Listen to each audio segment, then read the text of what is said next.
When police arrived at Zoraida and Alberto's home, they discovered a horrific scene. Zoraida and Alberto and their two young sons, who were only 10 and 7 years old, as well as their 3 dogs, they were all brutally murdered. Who would want this entire family gone? Zoraida and her family's death was part of a complicated and disturbing plot involving Zoraida's affair with a man named Nathaniel Huey Jr. But here's the thing, Nathaniel wasn't the only person involved in this disturbing and evil plot. Zoraida and Nathaniel met at work. They knew each other for about a year and started an affair in May 2023. Zoraida was married to her husband Alberto. They had 2 kids. Nathaniel, on the other hand, was in a 10+ year relationship with a woman named Ermelinda Palomo. For some time, they thought that no one knew about their affair, but they were wrong. At some point during their affair, Nathaniel's fiance Ermelinda found out about what was going on, but instead of her completely losing it and confronting him, she kept it a secret. But she would come up with this crazy and disturbing plot to get revenge. And I'm not talking about revenge against Nathaniel necessarily. She targeted Zoraida and her family. Ermelinda began creating various social media accounts and pretended to be someone from the Mexican cartel. I know, this is crazy, psychotic, and it's really difficult to believe, but this is just what was going on. How rare is your body? Let's find out. About 33% of people have astigmatism, and this is when the lens inside your eye has mismatched curves. Instead of having one curve like a ball, it's shaped more like an egg. And they're also usually the reason that lights might look blurry or have a halo or a ring or a fuzz to them. 83.7% of people can roll their tongue, but only 14.7% of people can make a clover with their tongue. Only 10% of people have something called Darwin's tubercle, and it's this little bump right here on the side of your ear. And it's believed that people who have this are better at sensing voice tonality. About 20% of people are double jointed. This is thought to be genetic and due to a variation in collagen of your connective tissue. Only about 10% of people have a birthmark. These birthmarks are usually oval in shape and usually come in a coffee-like color. And in French, this type of birthmark translates to coffee with milk. Only 1% of people have a double eyelash row. And while this might look like something you might be jealous of, this actually can cause a lot of problems. An Olympic athlete has just died after she was doused in petrol and then set on fire. I'm True Crime Caitlin, and this is the murder of Rebecca Chepigay. Rebecca was a wife and mother of 2 living in Kenya. She was a Ugandan Olympian athlete. She actually just competed in the Paris 2024 Olympics as a marathon runner, where she came 44th out of almost 100. She was a very dedicated athlete. On Sunday the 1st of September, Rebecca and her 2 children went to church, arriving back at their home at around about 2 p.m. when Rebecca was met with an acquaintance. This allegedly being a man named Dixon. Reports have stated that Dixon is either Rebecca's boyfriend or ex-boyfriend. However, her father Joseph refutes this. He has said that Rebecca and Dixon were just friends and that Rebecca's husband lives in Uganda. Rebecca and Dixon began to argue outside of Rebecca's home so loud that the neighbours could hear. Then, using a 5-litre jerry can filled with petrol which he had bought earlier, Dixon would douse Rebecca in the petrol before setting her on fire. Rebecca would be rushed to the intensive care hospital where she had suffered 75% burns all across her body, and the doctors did as much as they can to try and stabilise her and save her. However, sadly today, the 5th of September, Rebecca's organs failed and she succumbed to her injuries, dying in the hospital. If you see this man on the Appalachian Trail, that is your sign to run. This is Stephen Roy Carter. He was a man that lived in a cave along the Appalachian Trail in Pennsylvania, and he was known for fixating on solo female travelers. And to show you how much of a threat he was, let me tell you a story. This is coming from a deep dive episode I just did on some of the scariest Appalachian Trail stories. But in 1981, a woman named Rebecca and her girlfriend Claudia were hiking in the Appalachian Trail near where Stephen lived in his cave. Their first interaction with Stephen was actually when Rebecca went to the bathroom near one of the trail stops and actually saw Stephen inside the bathroom waiting for her, and he was completely naked. She was able to run away from that situation, but what she didn't know was as they were leaving that camp area, Stephen was stalking her and her girlfriend. Eventually, the two women found a secluded area along the trail to set up camp and hang out with each other, but what they didn't know was Stephen was watching them from the forest, and all of a sudden, he opened fire on them. Rebecca was tragically killed by Stephen, but Claudia was able to survive and run and get help. Eventually, Stephen was brought to court for this crime, and he said that the reason he did it was because he knew that the women were in a relationship, and that enraged him so much that he felt this overwhelming urge to kill. And maybe it's because he felt rejected by the women that he chose to open fire, but his defense tried to say that who wouldn't be mad by seeing two women put their homosexual lifestyle on display for all? Like, how can you blame him for what he did? Stephen is currently serving a life sentence, but this story is still one of the scariest things that's ever happened on the Appalachian Trail. And if you want to hear more of those stories, make sure you check out this episode of the Heart Starts Pounding podcast, wherever you get your podcasts.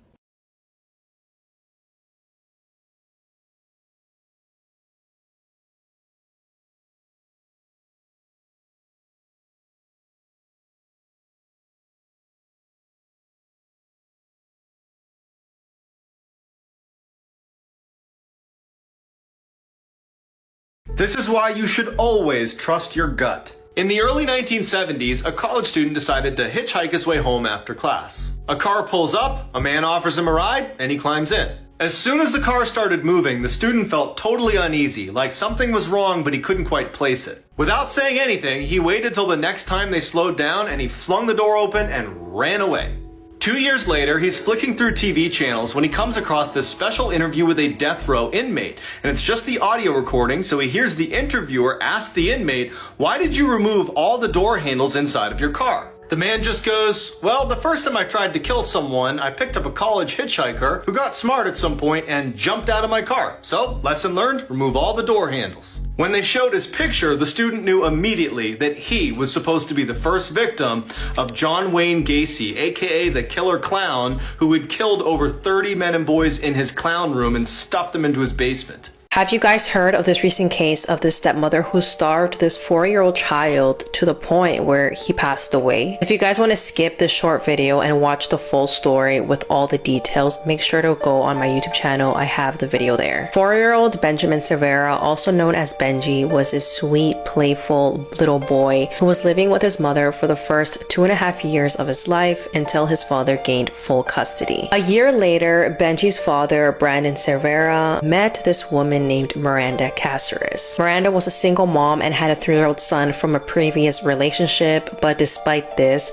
her relationship with Brandon moved really fast and she moved into his apartment only a few weeks after they met. Not long after she moved in, things got very toxic at home and a lot of the anger was put on little Benji. It was said that she would starve him, and when investigators came and looked inside the house, they saw locks on the kitchen cabinets and on the fridge. They also had cameras all over the house, especially inside the kitchen, to monitor Benji and make sure that he wasn't taking any food. Eventually, it would get harder for him to do so as more locks were put on cabinets and the refrigerator. Aside from that, Benji was also being hurt by Miranda and his father, apparently, and there are videos and photos of investigators going inside the home and seeing Benji with black eyes and bruises all over his body. Now, Benji's father also contributed to what was going on in the house. There's text messages between him and Miranda where he told Miranda to not feed Benji dinner. He was also aware of all the bruises and injuries on Benji's body, and according to Miranda, he was the one creating those bruises. There were also videos found on Miranda's phone of Benji crying and begging for food, and these videos were sent between Miranda and Brandon. There is so much evidence in this case, but Miranda was the only one who was convicted, and she was sentenced to 25 years in prison, and Benji's father was able to walk free. I was not expecting that at all, but again, if you guys want to watch the full thing with the details and the videos, make sure to head over to my YouTube channel. How rare is your body? Let's find out. Only 4% of people never get headaches. The chemical activity in your brain, the blood vessels surrounding your skull, or the muscles around your head and neck all can play a role in headaches. And some people may carry genes that make them more likely to develop headaches. About 60% of people have different sized feet, and the left foot is usually the larger one. And this is because for most people, the right side of their body is dominant. Therefore, it's easier to maintain their balance while walking forward with their left foot relying on their right foot to keep them steady. Therefore, they step forward a little more carefully with their right foot. As a result, the left foot is exercised more and usually grows stronger and might achieve a bigger size. About 1% of people have had lice. Lice are wingless insects that pretty much just feed and live on the human scalp and drink human blood. And humans are the only known host of this specific parasite. About 7.5% of people have an underbite, and this is when your lower teeth extend farther than your upper teeth, and usually this is caused by a misaligned jaw. Animals that are bigger than you think. Sea turtles. This is how big they actually are. Wolves. This is the actual size of a wolf.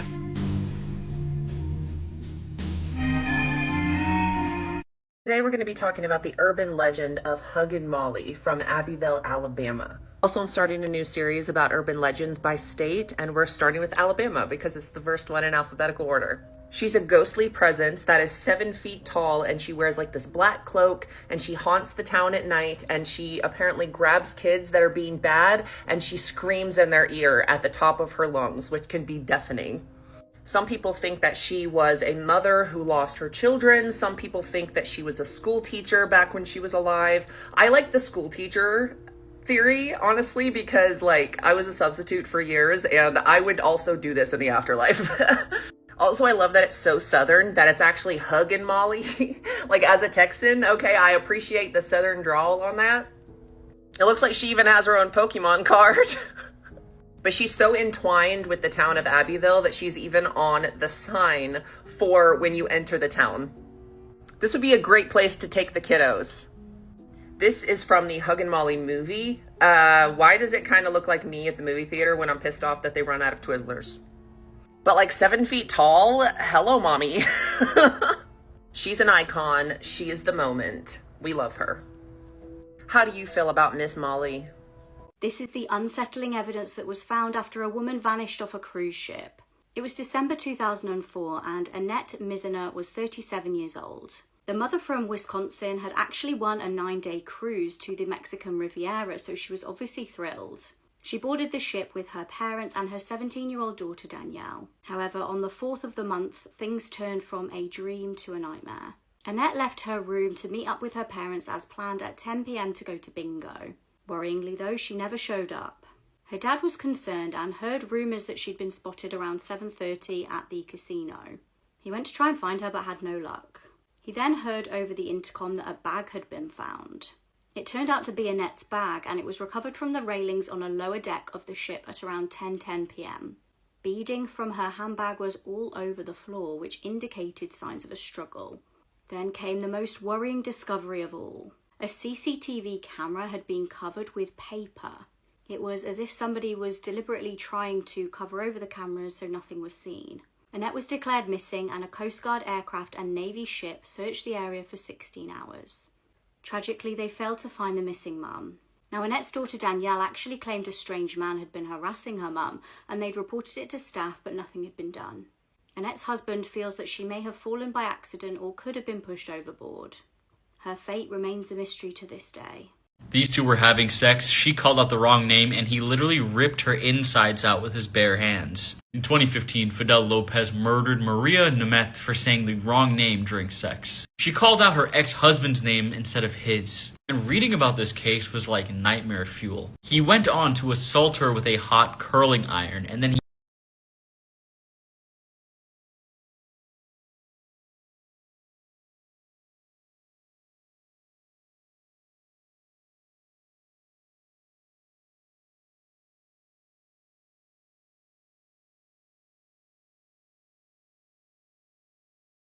This is a true horrifying story of Hamdan School in Uganda. This school is an Islamic boarding school for girls. It was donated by one of the royal family members of Dubai 22 years ago. This story was submitted by Afra. An Arabic girl back in 2009 was a student at this high school. She knew that the school was haunted and that there was a graveyard right behind the school. And she heard rumors of many incidents where girls were possessed by jinns. But everything else about the school seems fine, because it's one of the most successful Islamic boarding schools in that region. But that does not deny the fact that jinns may live inside the school. Afra experienced something, and being in her 30s today, this one incident will always haunt her. Afra had a mutual friend that was a student in that same school. She was regularly possessed by one jinn. Out of all the religious students, she was one of the very few that didn't really care about the Islamic education. She always used to party, drink, hangs out with guys, and the jinn that used to possess her was surprisingly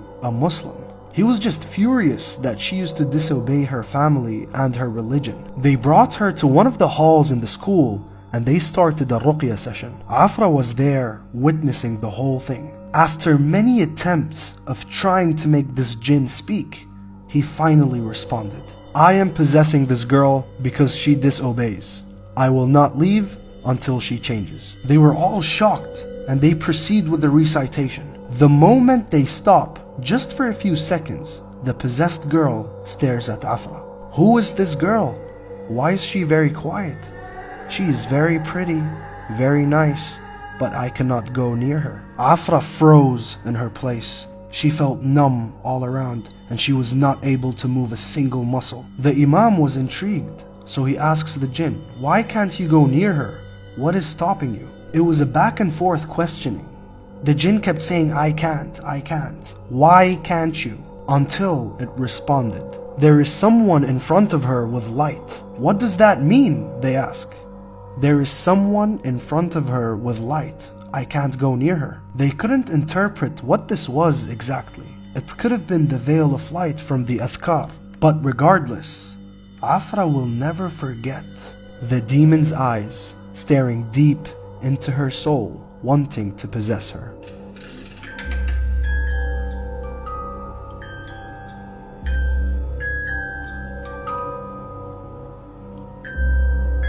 Scariest urban legends from every US state. This shows some of the most popular urban legends from every single state across the USA. And as you've probably guessed, in this series we're going through all of them, from the most normal ones to the really dark, disturbing ones. So let's kick off part 2. Oh, this is creepy. So the legend goes, a long time ago in New York, in a children's hospital. Children would be in this hospital and at night obviously they'd basically just be left alone. The legend was about someone called Cropsy. Cropsy has a hook for a hand and lurks around at night in the children's hospital. He stalked and unalived these people who he found walking in the corridors at night. Apparently everybody who goes to camp in upstate New York knows about this legend, so let me know if that's true. This is where things get even more disturbing. A documentary was posted which basically confirmed this was real. Convicted killer and kidnapper Andrew Rand. That's him there in the middle, and it was real. That follow button is going to get crazy, and let me know which state you're from. The bedroom scene from Terrifier 2 is not that bad, that's what all of you keep saying. Art the Clown literally chases someone down into their bedroom, carves them up, and then pours salt all over them while they're still alive. And genuinely enjoys it. That scene is insane. I guess if we're talking about insane unalivings, we have to talk about the scene where someone gets sucked into their bed in Nightmare on Elm Street. My boy just falls asleep, he just wants to go to bed. And then his room gets absolutely painted. We then have to talk about the chainsaw scene from American Psycho. My boy throws the chainsaw down the stairs, unaliving someone in half. American Psycho's definitely got some of the craziest premises of any movie. We then of course have to throw in Hereditary if we're talking about crazy unalivings in movies. Granted, it's not gory. But if you've seen the movie, you know what happens. Everything is fine, everyone's having a good time. And then bam, a telephone pole comes out of nowhere. Straight cooked. And then finally, probably one of the saddest, most realist unalivings is the ending of The Mist. Now granted, this is not my favorite horror movie ever, but the ending is crazy. It's the end of the world. They run to their car. It's my boy and his whole family. What does he do? He tries to save them. By, of course, unaliving them because he doesn't want them to reap the same fate as everybody else. And then he gets saved. That right there is a massive tear-up moment. But those are some movies that do have insane unalivings, just like the bedroom scene.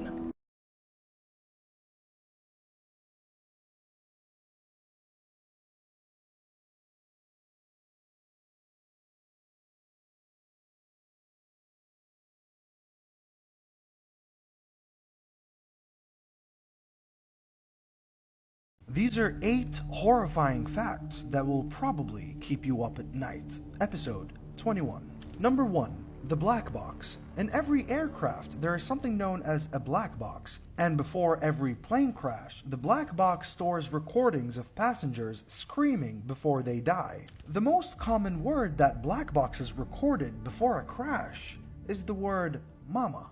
Number 2.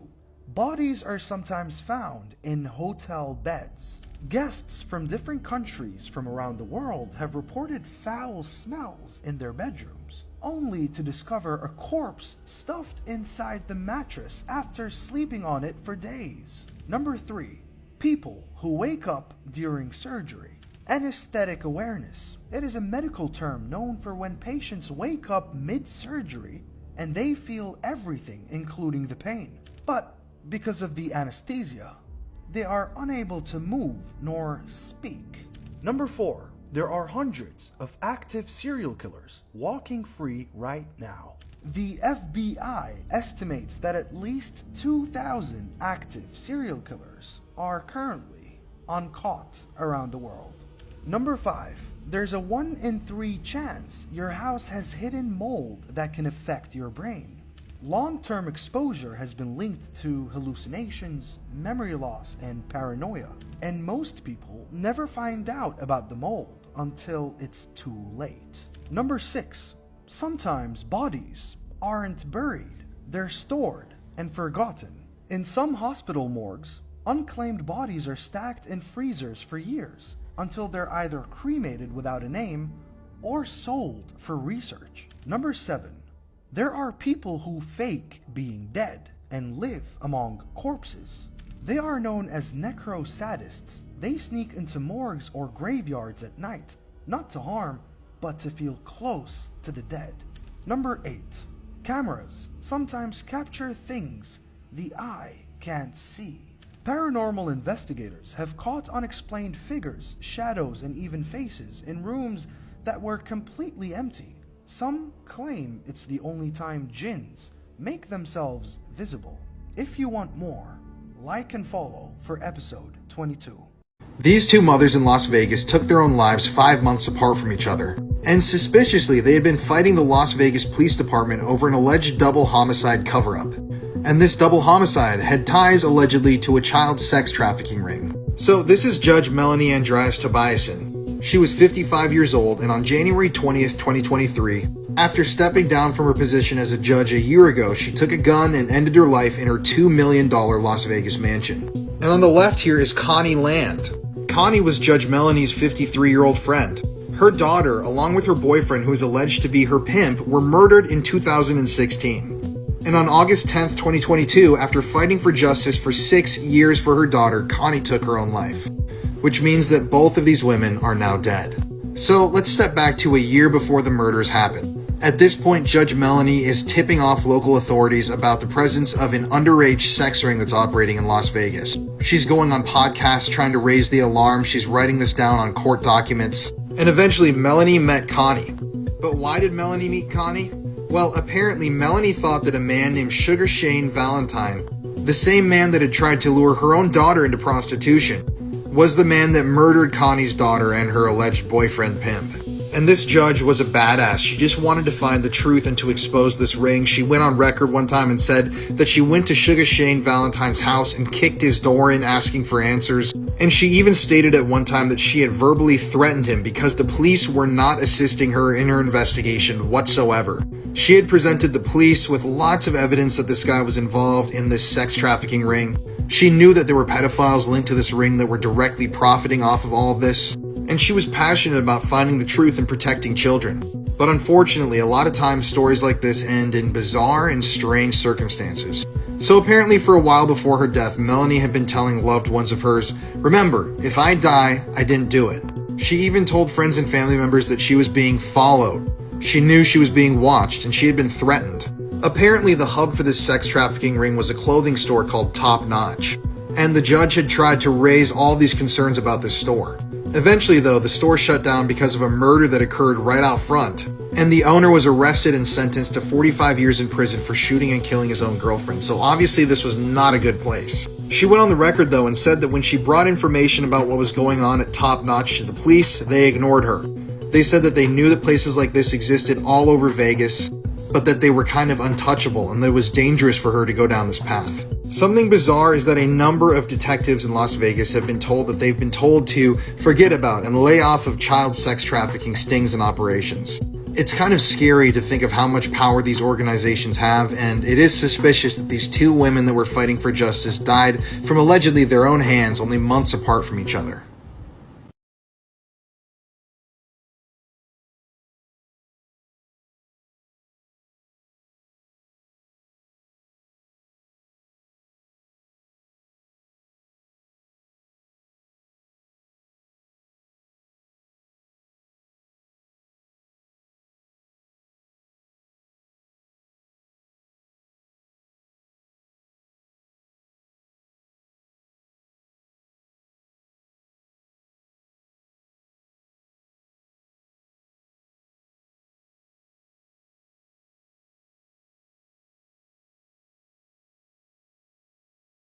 This guy, oh, he really just is the worst. He followed her into a school bathroom, but she never walked back out. 21-year-old Lily James was working late at St. Andrew's Cathedral School in Sydney, Australia, where she was a water polo coach. On October 25th, 2023, Lily went with her athletes to a water polo session and returned to the school at around 7 p.m. Lily herself had a water polo game later that same night, so she quickly grabbed her swimsuit and she made her way to the gym's bathroom so she could change. At that time, she had just ended a very casual 5-week relationship with one of her coworkers. It wasn't supposed to be serious, and she was clear from the start that she just wanted something casual and something light. But the colleague that she had been seeing, 23-year-old Paul Tyson, didn't agree. After Lily broke up with him, Paul started acting possessive, obsessive, and behind the scenes, he was stalking her. From the outside, Paul seemed like a regular guy, athletic, friendly, educated. But this actually wasn't the first time that he had shown red flags. A former girlfriend said that he actually stalked her, hacked her social accounts, and even flew across the world to confront her when she tried to break up with him. Lily had no idea about any of this, and when she ended things, he spiraled. In the days following the breakup, Paul rented cars just to drive to her house, take pictures of her home and of her family's cars, and just watch her. He would track her Snapchat location and watched her from outside without her ever knowing. He also went to a hardware store and bought duct tape and a hammer. On October 25th, Paul showed up at St. Andrews hours before Lily was supposed to return to the school. He tampered with the gym's bathroom doors and placed a cleaning in progress sign in front of a stall to trap Lily in another specific stall. He even rehearsed how he would ambush her, which was captured on the school's CCTV footage. At 7:12 p.m., Lily walked towards the bathroom to change into her swimsuit for her water polo game. Paul waited, and then he followed. He stood outside the stall she was in. Then he pulled the hammer from his backpack and forced the door open. What happened next was just brutal. She tried to fight back, but the injuries were just too much. After this attack, he actually took her phone and texted her dad, pretending to be her. He messaged her father, asking him to not call, to not ask any questions, but to just come to the school and pick her up. Her father asked if she was okay, and the response back was, "Yes, just come, trouble." Paul did this because he wanted Lily's father to find her body. It's just disgusting. After that, Paul drove to a cliffside reserve. He called 000, which is like 911, and anonymously reported that a woman's body was in the school bathroom. Then he vanished. Back at the school, police found Lily in the bathroom stall. The injuries to her head and neck were just so severe, and she was almost unrecognizable. Police quickly reviewed security footage and realized who the suspect was. It was Paul. By the time they found out, he had already jumped off a cliff to his death. He never faced trial, he never answered for what he did, but the investigation continued, and that's when they discovered all of Paul's lies. He had lied about his work, he had fake documents to stay in the country since he was originally from the Netherlands, and he also had created a fake Snapchat account to spy on Lily using another woman's name. He pretended to be someone he wasn't, but in the end, his obsession, his control, and his inability to accept rejection revealed exactly who he was. Experts say that Paul was a narcissist who saw rejection as something that needed to be punished, and because of that,